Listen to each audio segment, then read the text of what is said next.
cœur de la mer Tyrienne que se trouvent les îles éoliennes, devant leur nom à l'insaisissable divinité Éole, dieu du vent. Orientant en arc de cercle, les îles éoliennes narguent la Sicile de leur silhouette mystérieuse au large du golfe de Milazzo. Lipari est la plus grande des îles éoliennes, et à ce titre en est la capitale. Elle se situe entre l'île Vulcano et sa Lina. Le volcan à l'origine de l'île est actuellement endormi, mais peut se réveiller. Les premières traces d'hommes sur ces îles remontent il y a environ 7 millénaires, à la fin de l'âge de bronze. Ce sont les Grecs qui s'installèrent en premier sur les îles.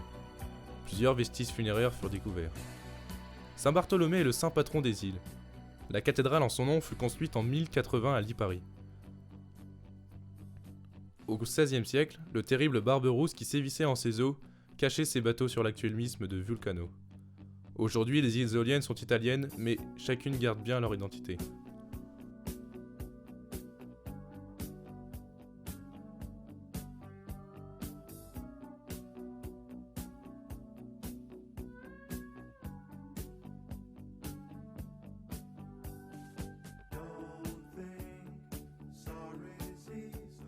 Les îles éoliennes sont dues à un phénomène de subduction. L'enfoncement de la lithosphère océanique va provoquer une remontée de magma due à la présence de l'eau dans la lithosphère et l'augmentation de température et de pression. En surface, le phénomène se traduit par l'apparition d'îles volcaniques. C'est donc la plaque africaine qui plonge sous la plaque eurasienne et donne naissance aux îles éoliennes qui aujourd'hui sont encore actives. Une fine équipe de scientifiques s'est donc rendue sur les lieux afin de parfaire leurs connaissances, mais pas que.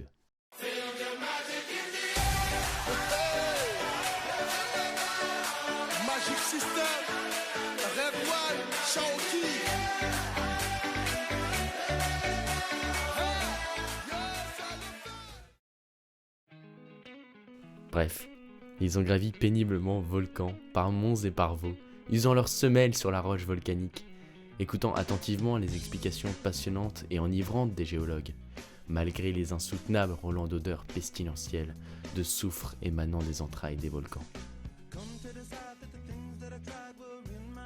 Mais avant tout, voici quelques brèves explications sur les volcans. Un volcan type est constitué d'un édifice volcanique. Après s'être accumulé dans la chambre magmatique, le magma remonte vers la surface par la cheminée.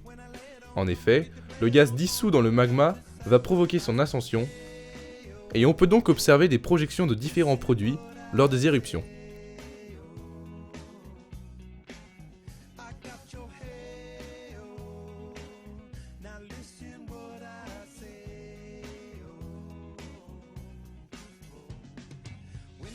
Il existe deux types de volcanisme.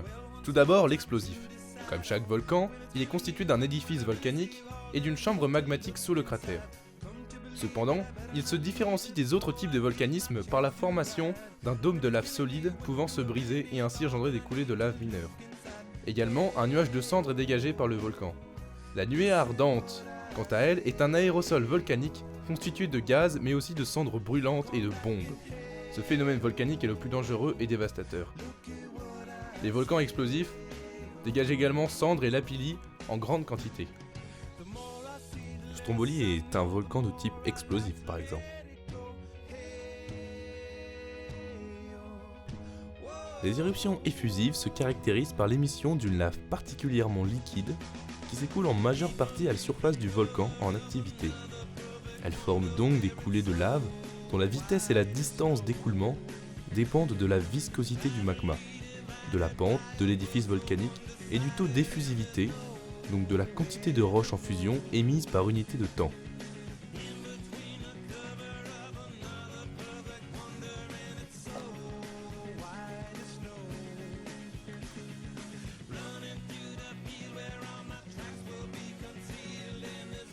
La vulcanologie. Qu'est-ce que la vulcanologie ? Eh bien, la vulcanologie est tout simplement la science étudiant les volcans et ayant pour but ultime de faire de la prévention des risques liés à ces édifices géologiques. En effet, c'est par l'union de plusieurs sciences que les vulcanologues vont pouvoir suivre la vie d'un volcan. On retrouve parmi ces sciences les mathématiques, la physique, la chimie, la philosophie, la géologie, la technologie, etc. La vulcanologie permet donc de contrôler l'activité volcanique et ainsi anticiper une éruption environ 2 semaines à l'avance en moyenne Les populations sont donc évacuées le plus vite possible afin d'éviter la catastrophe. C'est donc grâce à l'échantillonnage que les volcanologues vont pouvoir tirer des conclusions sur l'état du volcan. Les experts vont donc prélever la température à différents endroits du volcan de manière régulière. Une température de 700 degrés fut enregistrée sur le cratère du Vulcano. Cependant, plusieurs facteurs sont nécessaires. La température elle-même ne suffit pas à contrôler l'activité volcanique. Le pH permet de mesurer l'acidité ou la basicité d'une solution. Le pH de l'eau pure, qui est égal à 7, a été choisi comme la valeur de référence d'un milieu neutre. Plus le pH est proche de 1, plus la solution est acide. A l'inverse, plus son pH se rapproche de 14, plus la solution est basique. La conductivité mesurée par le vulcanologue est une investigation géoélectrique. La conductivité électrique caractérise l'amplitude de la solution à permettre le passage d'un courant électrique. Lors du prélèvement, on plonge une sonde dans la solution étudiée, reliée à un conductimètre.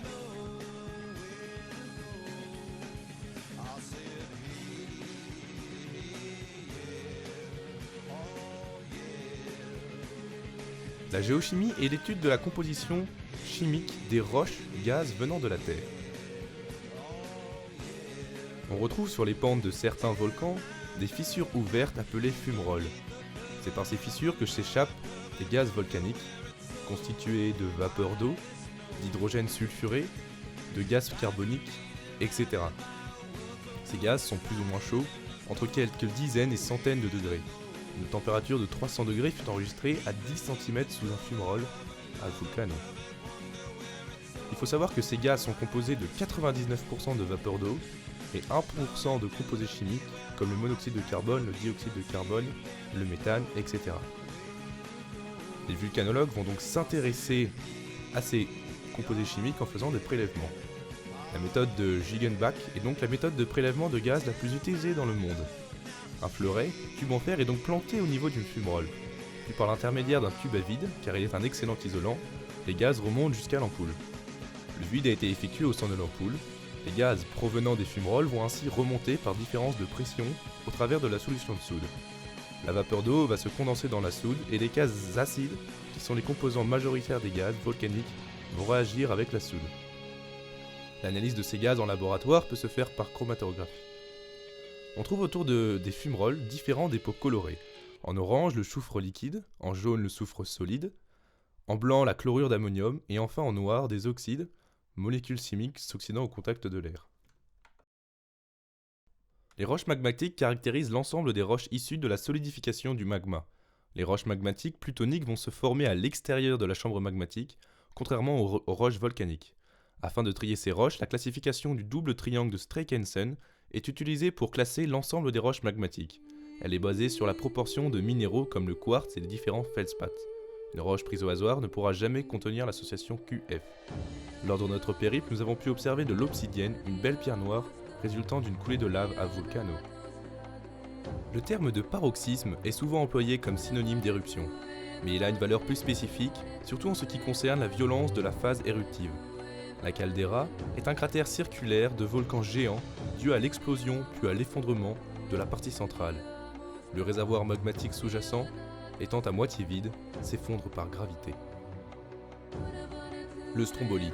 Quel effet produisit sur mon imagination ce nom inattendu? Nous étions en pleine Méditerranée, au milieu de l'archipel éolien de mythologique mémoire. Dans l'ancienne Strongyle, où Éole tenait à la chaîne les vents et les tempêtes. Et ces montagnes bleues qui s'arrondissaient au levant, c'étaient les montagnes de la Calabre. Et ce volcan dressé à l'horizon du sud, l'Etna, le farouche Etna lui-même. Stromboli, Stromboli, répétai-je. C'est donc en haut du Stromboli, volcan le plus actif du monde, que nos futurs experts en vulcanologie font leurs armes. Les voilà bien évidemment tout de suite passionnés par cette science qui n'apparaît pas uniquement dans leurs livres, mais également sous leurs yeux, puérils et assoiffés de savoir. Quel spectacle! Tous les quarts d'heure, des gerbes de feu et de lave jaillissent dans le ciel couchant, venant éclairer leurs visages réjouis. C'est sur cette île qu'a été défini le style strombolien, qui se caractérise par l'éclatement intermittent de bulles de gaz dans une colonne de magma plutôt fluide, ce que l'on appelle communément explosion strombolienne.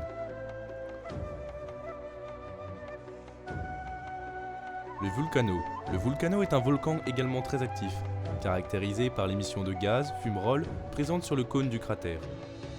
Le Vulcano a été le siège de la dernière éruption de 1888 à 90. Celle-ci, très explosive, a produit d'importantes retombées de bombes en croûte de pain, dont certaines dépassent les 10 mètres cubes. Nos chers scientifiques purent également apprécier les propriétés décapantes, mais paraît-il bénéfiques des bains de boue.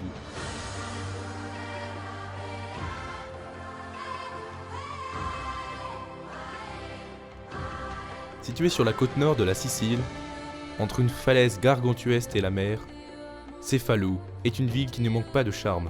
Ce magnifique cadre fut tout d'abord exploité par les Romains en moins 250, puis par les Arabes au 9e siècle, et enfin par les Normands au 11e siècle. Toutes ces différentes cultures font de Cefalù une ville atypique et extrêmement riche.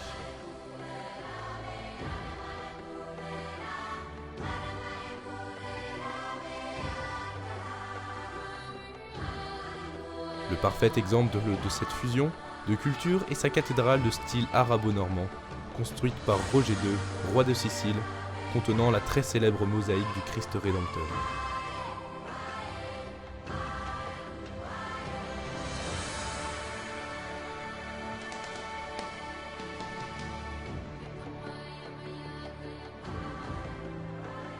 Et voilà que se terminent ces magnifiques vacances, ce magnifique stage. Et c'est le cœur gros, mais avec les souvenirs de tant de bons moments, que nos chers élèves repartent sur le continent, laissant derrière eux les volcans, ces monstres imperturbables qui crachent leur magma et fumée en guise de revoir.